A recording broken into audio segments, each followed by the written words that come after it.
Inflation is the highest it has been in 40 years. You know, for those of us that live in rural areas, our neighbors have to drive quite a ways to get to their place of employment. Gas prices mean something to those families. Groceries, if you go to the local grocery store, the costs are up significantly for those families. Our heating prices across Iowa right now, as winter is hitting us, they have skyrocketed. You know, families are making really tough decisions right now. The supply chain is broken. Over the weekend, I had folks in Red Oak telling me they've been working on a home improvement project, but so much of everything they need is on back order. So it's extending much, much longer than they had anticipated. And the costs of those goods have gone up significantly. Illegal border crossings are out of control. And there is no solution coming from this administration. I want to touch on Afghanistan, as some of our colleagues have done. Iowans are still thinking about Afghanistan.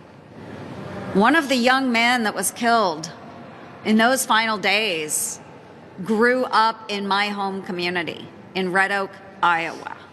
I personally know his family. They have not forgotten, and we should not forget either. It was a really horrible situation, and it left not only these families hurting, but so many veterans that are concerned about whether their efforts were worth it in the global war on terrorism. We can't forget. Our adversaries, if you just look at Russia and what's going on in Ukraine, adversaries are emboldened. China, as they're pushing up against Taiwan. I mean, I can't think of one area across the United States, whether it's the economy, our foreign affairs, what has not been touched as a failure by this administration. And folks, it's only been a year. And Iowans are really concerned about the next 3 years and what it is going to bring if President Biden doesn't pivot away from the radical left's agenda.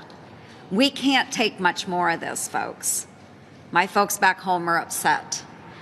And I really hope that President Biden does the right thing and starts focusing on the issues that matter to all Americans and not just the radical agenda of the left.